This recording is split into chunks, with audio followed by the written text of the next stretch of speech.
Hello everyone, I hope everyone is safe and doing good. Welcome back to my channel Trick or Treat with Mathematics. So in today's video, we will be seeing how to prove whether a number is irrational or not. We will be using the method of contradiction or the proof by contradiction to prove a number whether it is irrational or not.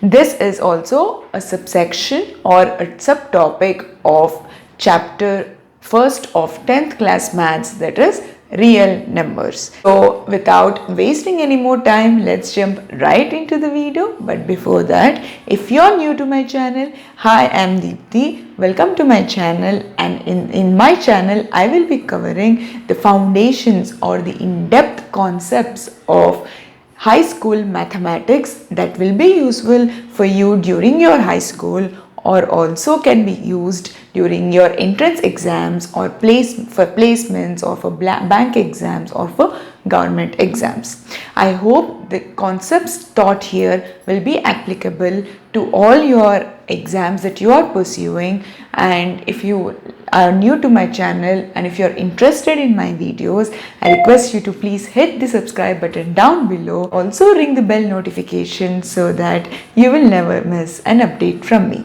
So without wasting any more time on the intro, let's jump right into the topic of the day, that is proving irrationality of a number. Before we jump on to the topic directly, first you need to understand what a rational number and an irrational number is. So you must have been introduced these concepts in your earlier classes for sure, but I would like to have a quick recap on these numbers, that is rational numbers and irrational numbers. So what exactly is a rational number? A rational number is a number that can be written in the form of p by q, right? And this number can also have its decimal form with terminating or non-terminating repeating.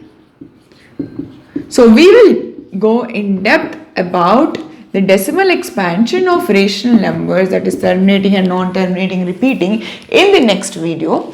But for now, we know for a fact that a rational number is any number that can be written in the form of p by q. So what all are rational numbers? 2 by 3 is a rational number. You can say 1.3333 and so on is also a rational number. This comes under non-terminating and repeating. You can also say, what else is a rational number? Root 16 is a rational number because we have that value as 4, and etc. These are all rational numbers. What is an irrational number for that matter?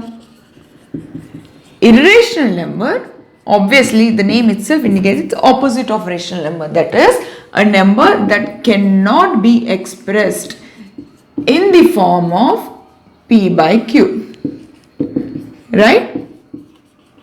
Form of p by q, that is any number that cannot be expressed in the form of p by q, and the decimal form of that number is non-terminating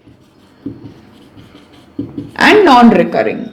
Recurring or repeating is called an irrational number, right? In today's video, we will deal all about proving whether a number is an irrational number or not.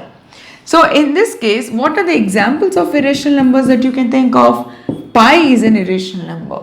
The expansion goes 3.14 something something something. It will go, and there is no pattern to pi, right? It will go on to a extent. So pi is an irrational number. You can also say root 2 is an irrational number, root 3, root 5, root 7 and so on. All these are irrational numbers.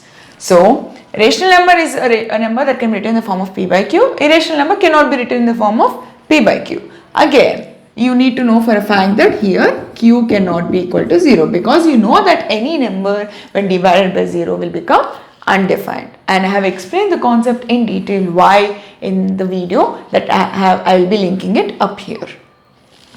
So this, and here also same, q should not be equal to 0. So this is the difference between a rational number and an irrational number. Now let's see how we can prove root 2, root 3, root 5, root 7 or any number for that matter, any irrational number as an irrational number or not. Okay, so before that you need to understand or you need to recap a few rules that you have been taught in your earlier classes on irrational numbers. First one is what happens when you add a rational and a relational number. So when you add one rational and one irrational number, 2 plus root 3, you will get an irrational number only, right? Because this irrational is rational. So we'll get, when you add this, we'll get irrational number only, 2 plus root 3 itself. Next, what happens when you multiply or divide a rational and an irrational number, that is 2 root 3 here, you will get the result as irrational only because you are multiplying a rational number to an irrational number. Because we'll get the result as 2 root 3 only. Next, what happens when you multiply, divide or add or subtract two irrational numbers? This might or might not result in irrational number as the result. It might be rational, it might be irrational. How? For example, I will take root 2 plus root 2. These are two irrational numbers. In this case, you will get 2 root 2. This is irrational only, right? 2 root 2 is irrational because we can't simplify further. Once if we divide root 17 by root 17, what do you get it here? You'll cancel and you'll get a 1. And 1 is not irrational. It is a rational number. This is what I'm talking about. The result might or might not be irrational or rational. Right? Let's see a quick theorem, and based on which we will be solving or proving how root 2, root 3 or root 5 or 2 root 3 or whatever can be considered as a irrational number or not. Well, let's see one quick theorem or a problem here. Let P be a prime number, okay, and A be a positive integer, right? If P divides A square, then P divides A. Let's forget about this second sentence for a minute.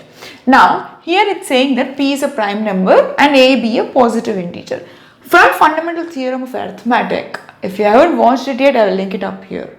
We know that if A is a positive integer, then it can be reduced to its lowest primes, and there is only one way of writing those prime factors. That is, can we not say that A is P1 into P3 into P4 and so on into Pn? That is, I will put the algebra here and I will put an example to you here. Suppose I take A as 15. Can I write this as 3 into 5? Yes. So in this case, A is 15 and 3 is P1 and P2. Okay. So what he is saying is A be a positive integer. We have taken a positive integer and A is a positive integer. Okay, and P is a prime number. We'll forget about P for a minute.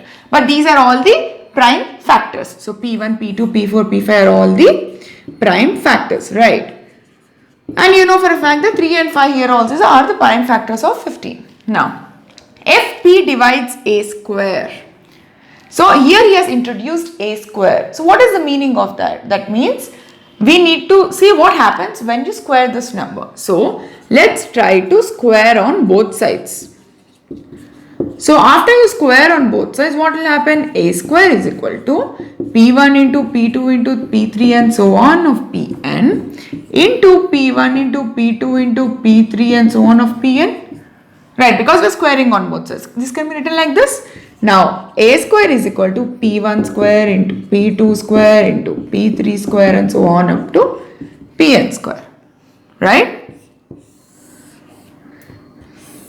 Because we are squaring on both sides. Now, let's apply this to here. Now, here also squaring on both sides, we get 15 whole square is equal to 3 square into 5 square. Right? So, we have reached to a similar stage here.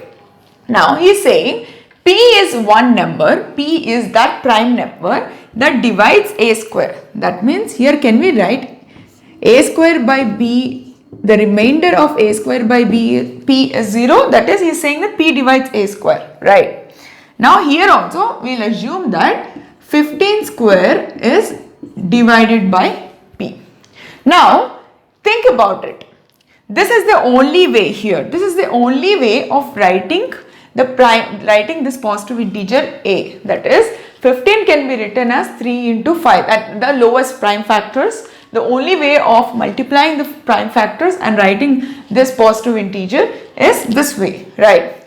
If P divides this A square, there is one number that divides that A square, that means, can you not think that it is a part of these numbers only? Because it is divisible.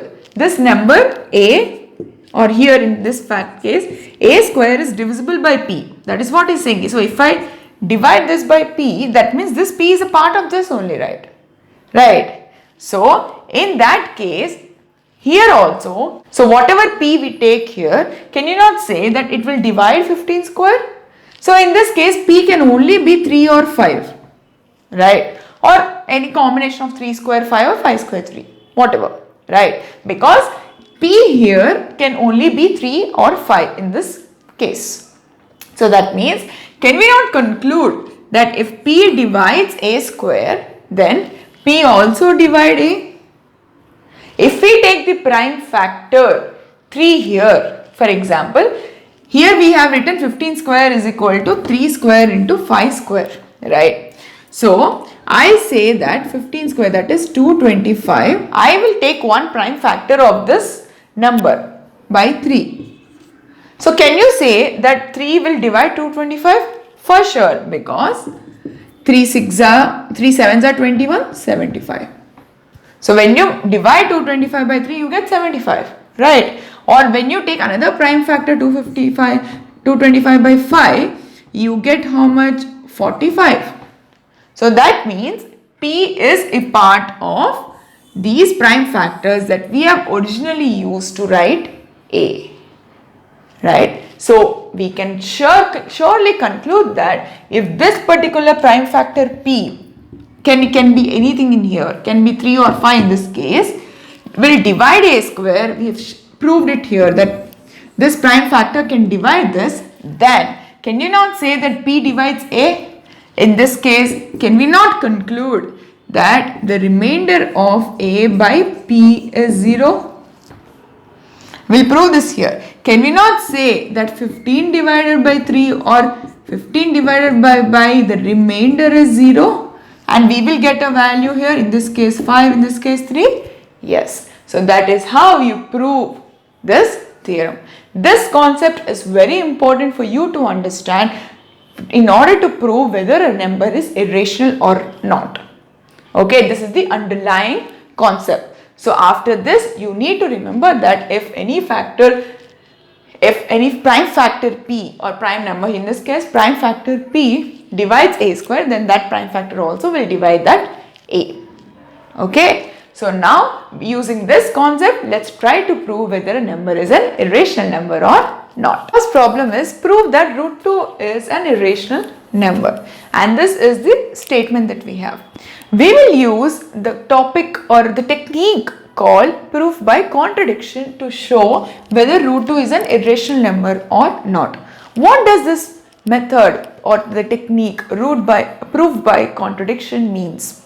Proof by contradiction means that if you assume this as the statement, if this is the statement, okay, we will take the opposite of the statement is true. That means here root 2 is an irrational number. We will say that root 2 is rational number, and we will also show the consequences where root 2 is a rational number would be impossible. Then we can conclude that the original statement is true. Okay, that means, for example, if I have a statement, say prove that there is no largest number. Okay, this is a generic statement. There is no largest number. So what do we do using this proof by contradiction is, first step is we will say the opposite of the statement is true. That means there exists a largest number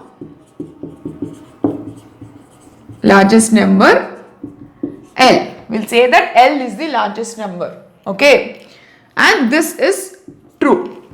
Now And also we can say that if it's the largest number, then there is no other number that is greater than L, right? So I will add 1 to this L. What happens? In that case, I just figured out or found out a number that is greater than L. That is definitely L plus 1 is greater than L. But we just said that this is the largest number and there is no largest number that is greater than L. This results in contradiction. This means that we just said L is the largest number, and if we added 1 to it, this number will be greater than this largest number. But that is not possible. That is impossible. The consequences are impossible here. That is how we have resulted in a contradiction, and this proves that the original statement, whatever we said that there is no largest number, is true because we are unable to show that there is a largest number. This is the proof by contradiction. So we use the same technique to figure out whether root 2 is an irrational number or